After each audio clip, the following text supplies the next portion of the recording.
Hoy vamos a hablar de la preeminencia de Cristo. Creo que es importante que una vez más hablemos acerca de Jesús. Creo que es el centro de todo lo que nosotros hacemos. Creo que es el centro de nuestras vidas. Tenemos toda la esperanza en que Cristo viene a buscar a su iglesia, viene por nosotros, estamos tranquilos en Él.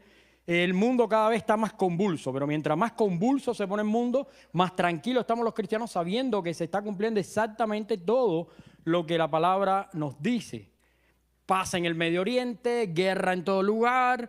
Bueno, las profecías, están que se cumplen a la orden del día. Pero solo el Señor sabe el día y la hora de que viene a por su iglesia. Así que nosotros tenemos que estar preparados, ¿verdad? Porque Él puede llegar en cualquier momento. La Biblia lo incluso dice, puede llegar como ladrón en la noche. O sea, una cosa así, rápida, y pronto estaremos con el Señor. En esta tarde queremos hablar de la preeminencia de Cristo, y la enseñanza que queremos en esta tarde compartir es que Cristo es el centro de todo lo que existe. Cristo es el centro de todo. Y cuando hablamos de que Cristo es el centro de todo, estamos hablando de todo lo que es creado, inclusive nosotros. Cristo es el centro de todo lo que somos nosotros, y a usted no se da cuenta todavía, pero si usted mira retrospectivamente, hay muchas cosas que Dios hizo en su vida antes de conocerlo, porque Cristo lo tenía en sus planes, para su gloria y para su honra, para que hoy usted pueda reconocer la grandeza y la misericordia del Señor a través de los testimonios. Bueno, vamos a hablar del libro de Colosenses. Estamos hablando acá de una iglesia que había recibido el Evangelio, estaba comenzando, estaba fortaleciendo, se estaba fortaleciendo la palabra, y la verdad es que por una parte había un movimiento muy fuerte del Evangelio, pero por otra parte había gnosticismo, se estaban sembrando dudas acerca del Evangelio, se estaban queriendo incorporar algunas doctrinas que negaban inclusive la preeminencia y la deidad de Cristo. Y el pasaje que nosotros vamos a hablar hoy, fragmento, dicen los historiadores que era parte de una alabanza que se cantaba en la iglesia primitiva. O sea, ese pasaje que les leyó Arturo es una canción para algunos historiadores de la Biblia. Dice, bueno, parte de lo que los cristianos cantaban, aparte de Filipenses capítulo 2, del 5 al 11, que se considera también un canto, esto de Colosenses también se considera un canto, y que ese era como parte de la adoración cantada de los primeros cristianos. Pero la verdad es que el Espíritu Santo lo dejó plasmado en la Escritura para nosotros, lo dejó ahí, y la verdad es que hoy, en este día, vamos a estar viendo detalladamente este fragmento de alabanza a través de 3 enunciados importantes. Y el primero es, Cristo es la perfecta imagen del Dios invisible. Esto es algo que nosotros tenemos que tener muy claro. Cristo es la perfecta imagen de Dios, porque esta declaración le costó la vida a Jesús, porque Jesús dijo que Él era Dios, y los religiosos de su época dijeron, no te puedes hacer Dios, y lo mataron. Pero la iglesia desde el principio entendió y supo y ha mantenido como una de sus doctrinas fundamentales, medulares, que Cristo es la perfecta imagen del Dios invisible. O sea, Cristo es el centro de toda la adoración, Cristo es el centro de todo lo que somos, y además es la perfecta imagen del Dios invisible. Esto inclusive, si Cristo no fuera la imagen perfecta de Dios y nosotros lo hubiéramos inventado, estuviéramos ahora mismo en un grave pecado, en el pecado de idolatría. La Biblia nos menciona ahí en Colosenses, y quiero que vayan conmigo y vamos a verlo un poquito. Colosenses capítulo 1, versículo 15, dice, Él, refiriéndose a Jesús, es la imagen del Dios invisible, el primogénito de toda creación. Lo primero que quiero explicarles es que acá está usando un recurso la Biblia que se llama la metonimia. Hace mucho tiempo a los hermanos del seminario, y creo que Juan lo compró, pero no he tenido la oportunidad de sentarme con Juan para enseñárselo a usar, compró un diccionario que es el diccionario de figuras de dicción de la Biblia, donde explica todas las figuras de lenguaje que en la Biblia se ocupan, como la metonimia, el símil, la metáfora. Ahora, ¿qué significa que acá la Biblia está usando una metonimia? La metonimia consiste en designar una cosa con el nombre de otra. O sea, como cuando hablamos de causa y efecto, parte y todo. Por ejemplo, estamos hablando de una parte como si fuera el todo. Acá es lo mismo. Está diciendo, Él es la imagen del Dios invisible, lo que te está queriendo decir que es Dios. Porque uno de los primeros mandamientos es que no te harás imágenes. Así que no hay nada que se le parezca a Dios. Dios no puede ser representado de ninguna forma gráfica. Desde el principio, nunca se pudo hacer una escultura para representar a Dios. Nunca se pudo hacer un montículo para representar a Dios. Todas las cosas que tú te encuentras en el Antiguo Testamento que eran como altares de adoración, no tenían el propósito de representar a Dios, sino eran un memorial para que la gente entendiera la presencia de Dios. Por eso al principio se cogieron 12 piedras, se unieron y se le hizo una libación. Y eso fue un memorial, un recordatorio de que ahí se manifestó Dios. ¿Verdad? Entonces, así continuamente hasta llegar al tabernáculo, que tampoco el tabernáculo era la imagen de Dios. Tampoco. Eso era un memorial de que Dios se manifestaba en ese lugar. Y después tuvimos el templo, y tampoco el templo era la imagen de Dios, sino también era el lugar donde se manifestaba la Shekinah de Dios, o sea, la gloria de Dios, la gloria que se hacía visible de forma de fuego, de humo, ¿verdad? Y que llenaba el templo, pero que tenía la intención de recordar a los hombres que en ese lugar se manifestaba Dios. Pero nunca encontramos una imagen de Dios en ninguna parte. Y es interesante porque cuando llegamos a este punto, nosotros tenemos que entender dos palabras bíblicas que son fundamentales para la interpretación en la Biblia. Y una es unigénito y la otra es primogénito. Porque ambas cosas es Jesús. Primeramente, Jesús es el unigénito de Dios. Cuando vas a la Biblia te encuentras que los hombres son creados a la imagen, ¿y qué más? Y semejanza de Dios. Y después, cuando hablas de Cristo, dice, Él es la imagen de Dios. Y ahí te puede traer un poquito de confusión porque puedes decir, bueno, quizás está hablando de que Cristo es creado. Y de hecho, algunas sectas nos visitan en la casa y te hablan, mira, lo que pasa es que Cristo es creado. Y sin querer ellos, o a lo mejor con toda la intención, ellos dicen, bueno, ahí lo que está pasando es que Dios es el Dios superior y tiene un hijo, al cual Él le dio capacidades de Dios, pero más pequeñas. Y entonces a ese pequeño Dios le dio algunas, puedo usar una palabra que puede ser complicada, pero en el ámbito teológico se usa, es prerrogativas. O sea, le dio algunas, compartió algunas atributos, perfecciones o cualidades para que las manejara hasta que pusiera a todos los enemigos de Dios como estrado de sus pies y después le entregara todo el trono a Dios. ¿Ves? Era la imagen que nos dan las sectas. Pero en realidad, cuando estás acá en el idioma original y dice, Él es la imagen del Dios invisible, acá no está hablando de sombra o reflejo, sino está hablando de esencia y autoridad. Lo que está queriendo decir, Él es la autoridad de Dios, Él es Dios mismo expresado en la persona del Hijo. Y te quiero leer un minuto lo que dice el pastor John MacArthur. Dice, refiriéndose a este pasaje, dice, cuando en la Biblia nos refiere que Jesucristo es la imagen perfecta y semejanza idéntica de Dios, eso significa que Él es Dios y que posee todos los atributos de Dios. Algo fuera de esta declaración sería idolatría. Así dice MacArthur. Él dice aquí lo que está diciendo es que Él es Dios y que tiene todo el poder de Dios, porque Él es Dios, tiene su poder.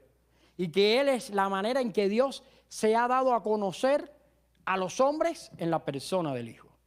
Y lo contrario sería idolatría. Y te quiero decir algo, idolatría es uno de los pecados que más nos afectan hoy en día, a pesar de que somos cristianos. Muchas veces nosotros pensamos que la idolatría es algo que trata de algo que tiene que ver con las sectas, que tiene que ver con las falsas religiones, y es verdad. Pero muchas veces entre nosotros tenemos también expresiones y conductas idolátricas. Y yo estaba leyendo un libro de un pastor que murió hace poco, de apellido Keller. ¿Saben quién es? Tim. Él murió hace poco y él tiene un libro muy interesante acerca de la idolatría y él nos dice, nos desafía con una pregunta y nos dice, ¿dónde está la idolatría en la actualidad? Porque el problema con la idolatría es que muchas veces nosotros, cuando hablamos de idolatría, la relacionamos con algo físico. ¿Ves? Nosotros lo señalamos como algo físico. Decimos, bueno, idolatría, ¿qué cosa es? Bueno, idolatría es cuando hay un santo, cuando hay un ídolo y la gente lo adora y demás. Pero la idolatría no solamente tiene que ver con los objetos, tiene más que ver con las intenciones del corazón. Y ese es el gran problema del hombre, que muchas veces le huye a los objetos, rechazando la idolatría, pero en las intenciones del corazón todavía se mantiene una mentalidad idolátrica. ¿Qué cosa es la idolatría? Bueno, simplemente cualquier cosa que me estorbe ver a Dios como el centro, el propósito principal de mi vida. Hay un teólogo de apellido Parker, él dice esto, él dice esto, es imposible no adorar nada. Los humanos somos seres adoradores y si no adoramos al Dios que nos hizo, inevitablemente adoraremos a alguien o a algo más. No es de extrañarnos, dice él, que en los 3 primeros de los 10 mandamientos se trate acerca de la adoración. Y ese es el problema, que nosotros tenemos que empezar a ver dónde se ha filtrado la idolatría moderna en nuestra vida. Por ejemplo, muchas veces tenemos actitudes materialistas, egocentristas. La tecnología, por ejemplo, se convierte en un elemento de idolatría en nuestras vidas.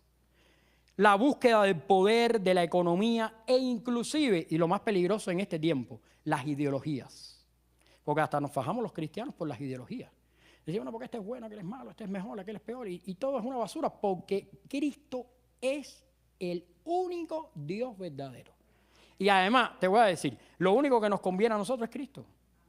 Es que nosotros siempre vamos a estar inconformes con todo. Oye, mira, los cubanos nacieron inconformes, porque lo primero es que nacieron en Cuba. O sea, nadie puede estar conforme de nacer en Cuba. O sea, ya cuando tú te das cuenta, tú viste ahí una foto por ahí de unos bebés que todos están medio bravos así cuando nacen. Yo creo que todos son cubanos. Y esa es la primera vez, no es porque le dan una nalgada para que llore, sino porque le dicen, naciste en Cuba. Y dice, ¿cómo fue esto? Esto es horrible. Bueno, ya tienes ese problema. Ya empezaste con ese asunto, ya la cosa no anda bien. Bueno, el asunto es que cada uno de nosotros encuentra su plena satisfacción y su plena amor en el reino de Dios. Y de todo nos quejamos porque a nosotros lo que nos conviene es el reino. Porque a nosotros lo que nos conviene es Dios mismo. Porque nosotros estamos creados para vivir con Dios. El pecado lo interrumpió, fuimos echados fuera, Jesucristo nos ha salvado. Y entonces cuando Jesucristo nos salvó y restauró nuestras vidas anhelan a Dios. Anhelan ser dirigidas por Dios, anhelan ser alimentadas por Dios, vivir en la presencia de Dios. Entonces todo lo demás es imposible que Hay gente que dice, a mí me gustaría vivir en tu casa. Pero como tú eres el pastor en tu casa, oye, en mi casa es una locura. Hoy, por ejemplo, temprano, ahí te está dando un bateo ahí porque no sé qué cosa, que si yo dejo unos papeles regados, yo digo, pero esta locura, son las 8 de la mañana y tú andas gritando que si los papeles que yo tengo tirados, porque nada nos conviene el reino de Dios. Por eso necesitamos a Dios. Y por eso, cuando la Biblia nos dice, Él es la imagen del Dios invisible, lo que nos está queriendo decir es acérquense a Jesús. Porque lo que ustedes anhelan lo encuentran en Él. Por eso no entiendo mucho de los cristianos desconectados de Jesús, las iglesias que no predican a Jesús, los programas esos evangélicos que Cristo no es el centro. No entiendo mucho de eso porque todo lo que necesitamos de Dios solo lo podemos encontrar por Jesús. Porque Él mismo lo dijo. Él dijo, nadie viene al Padre si no es por mí. Entonces, si quieres acercarte a Dios, tiene que ser acercándonos a Jesús. Vamos a ver un poquito más de lo que aprendemos en este pasaje acerca de Jesús. Lo segundo, Cristo es el primogénito en todo. Y aquí yo te estaba hablando hace un ratico de las dos palabras, del unigénito. ¿Por qué? Porque es el único, el primero y el único, unigénito. Pero además es el primogénito. ¿Qué significa el primogénito? El primogénito significa el primero de muchos. El que tiene toda la autoridad, toda la responsabilidad y representa a otros. Bueno, en el mundo cultural del Antiguo Testamento, aprendemos que el primogénito era el primer nacido.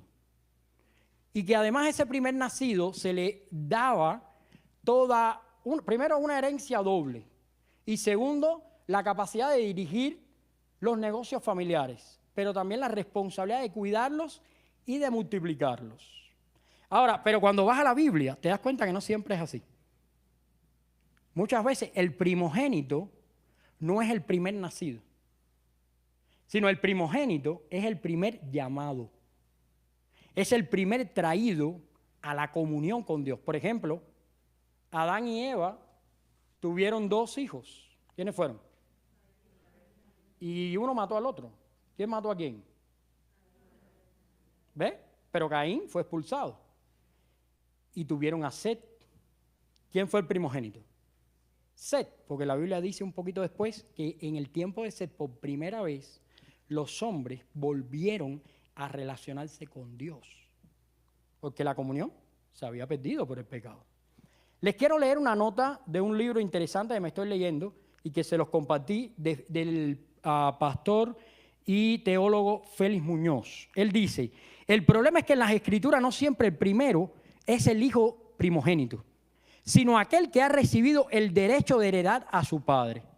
Si definimos la palabra primogénito en un sentido más común dentro de esta frase, el primogénito de toda creación, estaremos afirmando que Cristo es parte de lo que ha sido creado. La palabra primogénito en esta frase se refiere a la preeminencia en posición o en rango, no al orden dentro de lo creado. Lo que el autor afirma es que Cristo tiene el más alto rango de todo lo que existe. Cristo es el Dios mismo encarnado porque todas las cosas son hechas por Él, para Él y en Él. Y por Él se sostienen. Y quiero que vayas a la Biblia conmigo, capítulo 1, Colosenses, versículo 16, ¿cómo es? Versículo 16, me quito los espejuelos, no veo.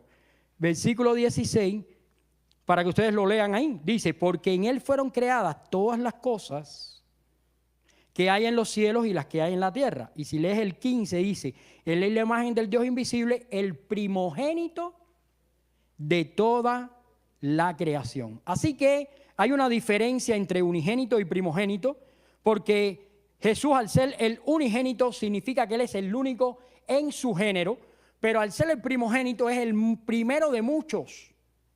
¿Por qué razón? Por la resurrección, porque Cristo resucitó. Ahora, ¿Cristo fue el primero que resucitó en la Biblia?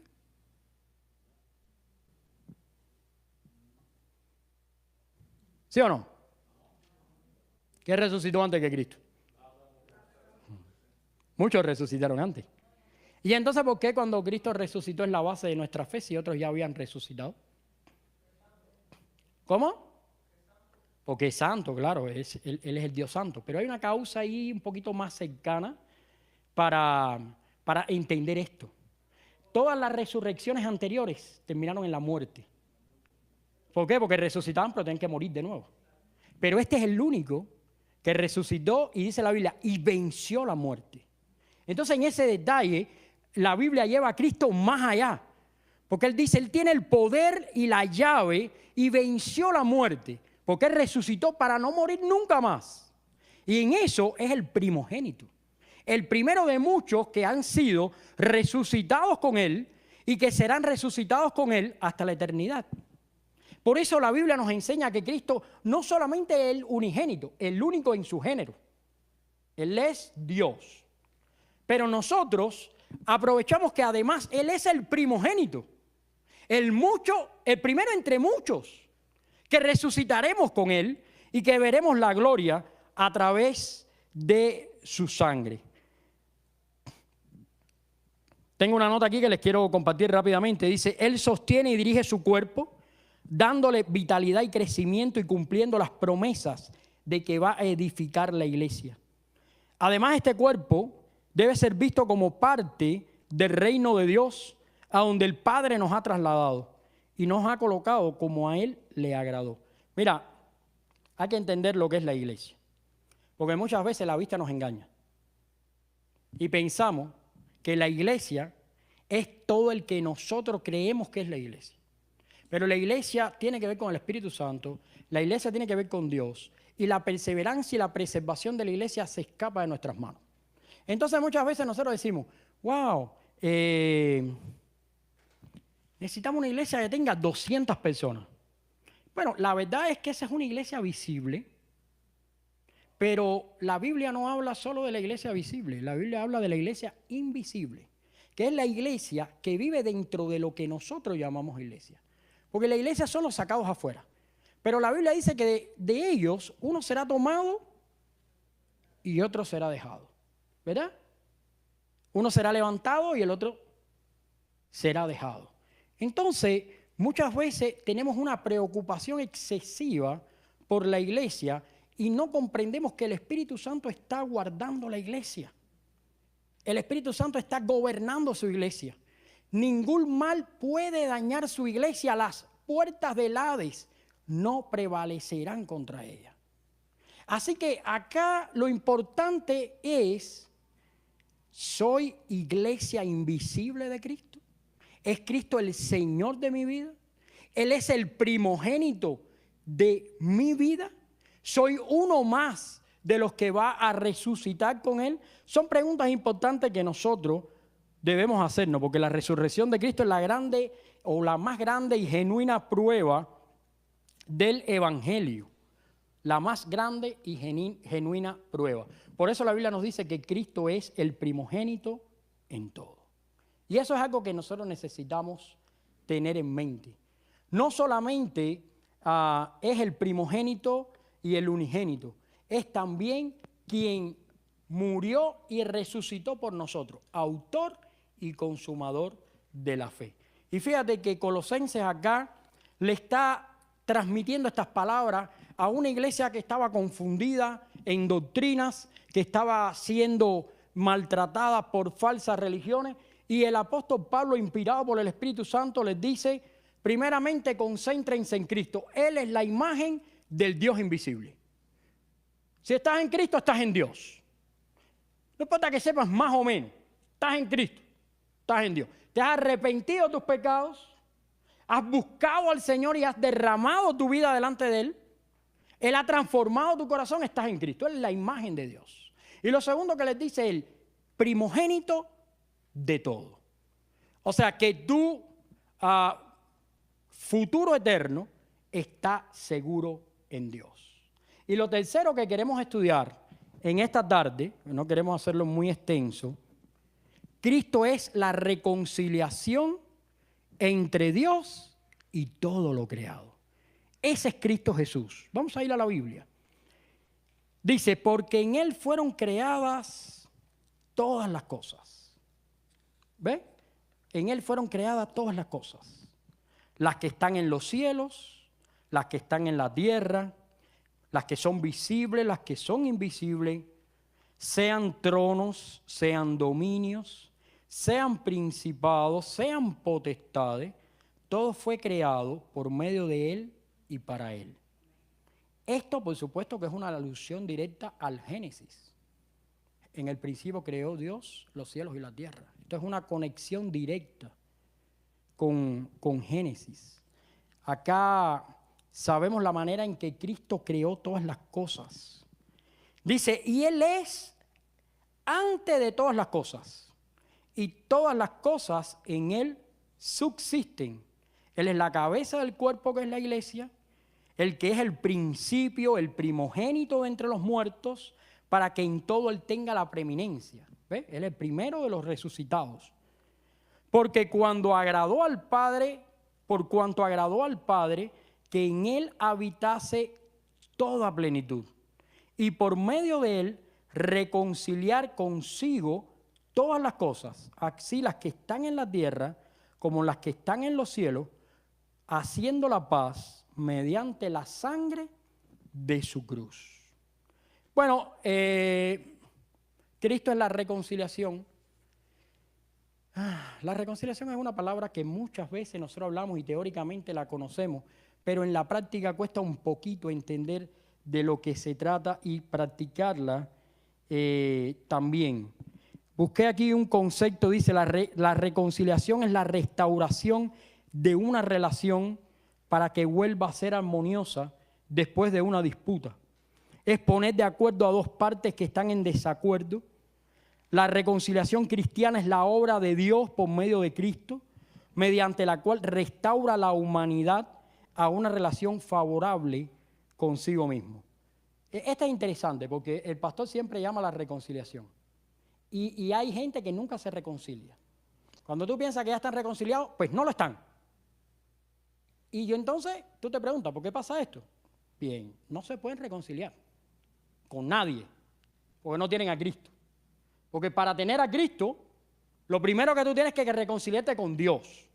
Y una vez que tú te reconcilies con Dios, tú pediste perdón por tus pecados, tú entendiste que eres un pecador, que tú no tienes nada de valor en ti, que no te deberías comparar con nadie, sino solo con Dios. Y en ese punto de tu vida entenderías que la reconciliación es algo que no solamente ha hecho Cristo y que costó su sangre, sino es algo que está reservada, es algo que está preparada para el disfrute de los cristianos. Por eso siempre llamamos a la reconciliación. Dice la Biblia que nos dio el ministerio de la reconciliación, que somos embajadores en el nombre de Cristo, como si Dios estuviera reconciliando a todos a través de nosotros. Fíjense qué privilegio. Lo mismo que Cristo, es exactamente lo que dice la Biblia aquí que estaba haciendo Cristo, reconciliando consigo mismo las cosas. Bueno, Dios nos encargó ese ministerio a nosotros para la reconciliación. La reconciliación implica necesariamente un cambio. En la reconciliación cristiana Dios no es el que cambia, Él sigue siendo perfecto, pero nosotros al contrario cambiamos como resultado de nuestra relación con Él. El medio que Dios usó para la reconciliación es Cristo. Entender a Cristo es entender la reconciliación. No entender la reconciliación significa no entender a Jesús.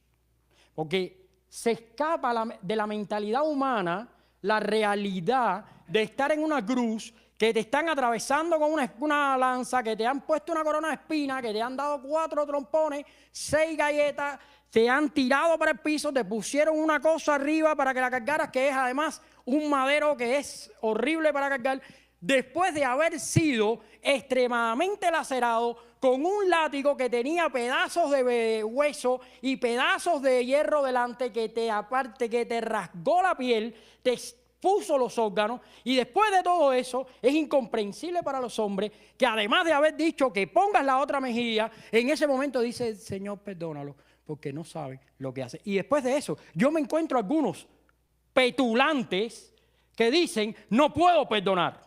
¿De dónde tú sacas eso? A mí no me va a enojar nadie, Porque la Biblia lo que enseña es que Cristo es la reconciliación. Y yo quiero ser un agente de reconciliación. ¿Sí o no? ¿Cuántos quieren ser agentes de reconciliación? Gloria a Dios. Porque eso es lo que enseña la Biblia.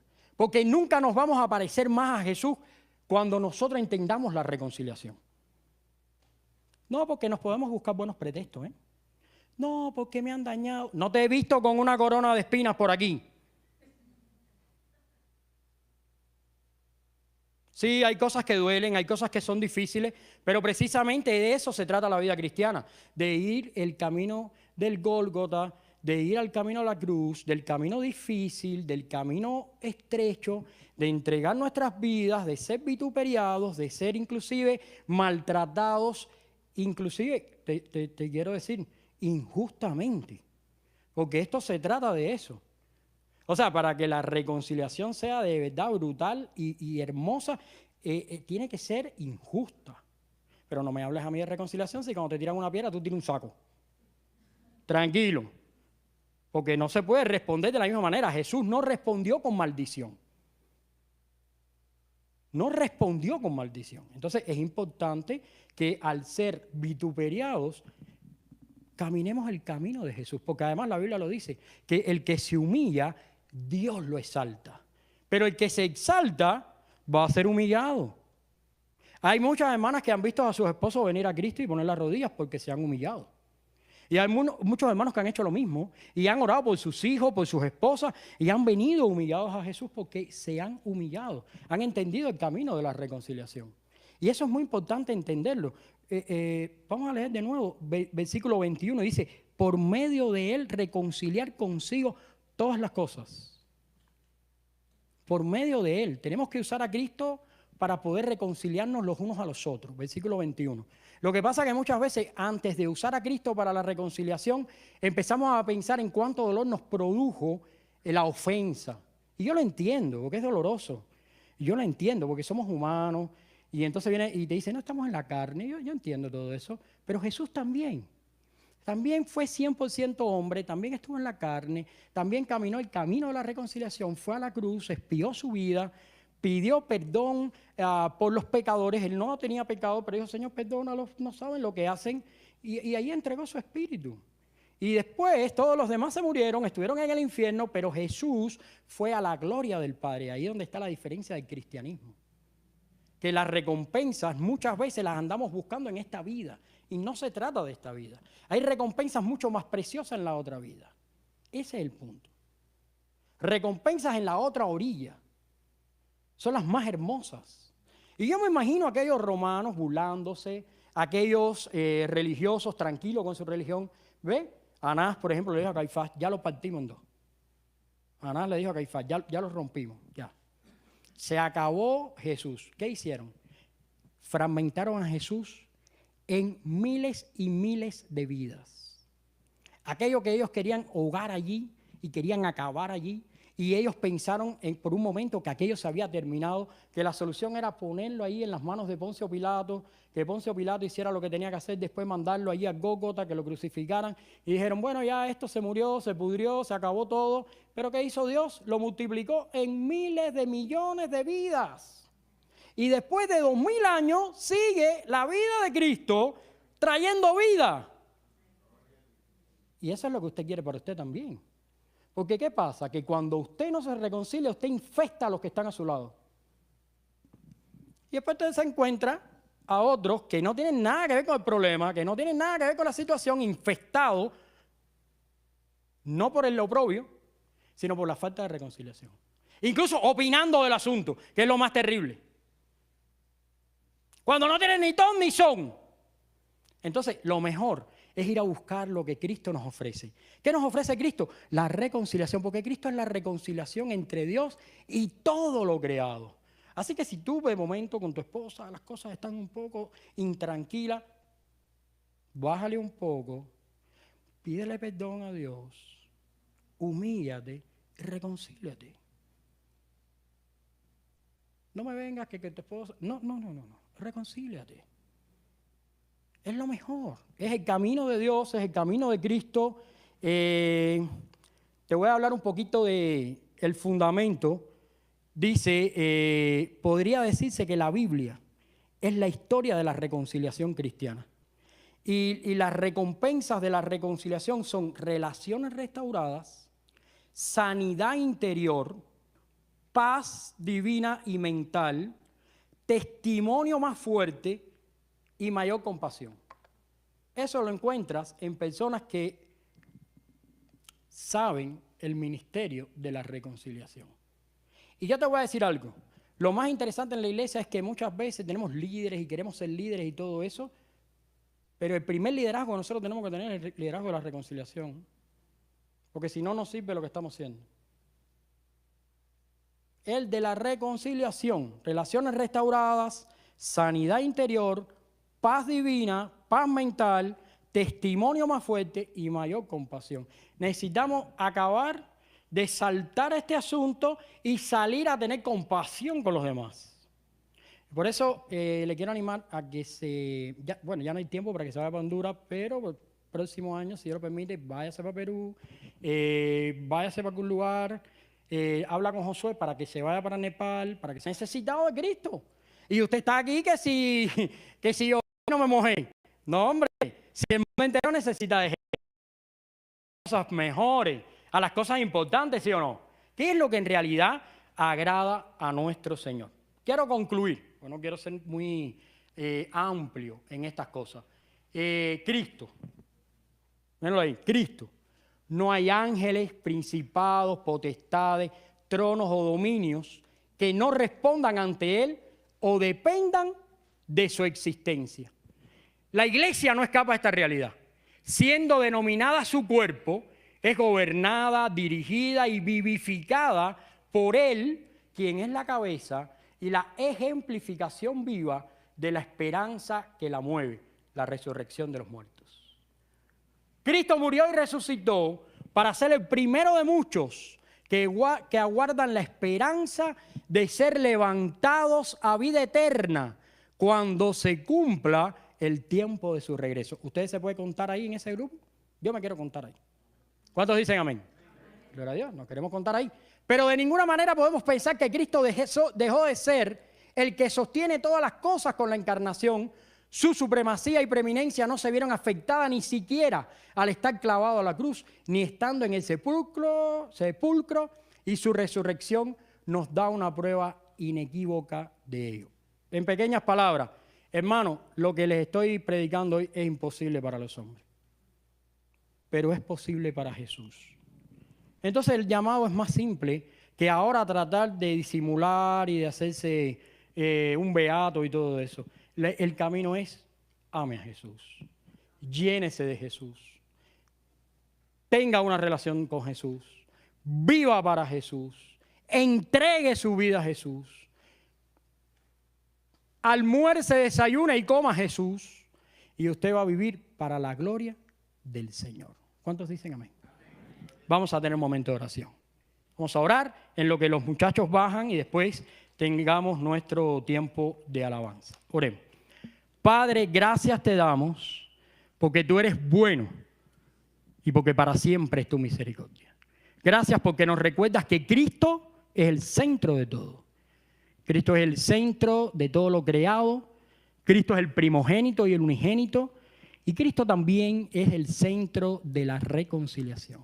Ayúdanos a vivir para tu gloria. En el nombre de Jesús. Amén.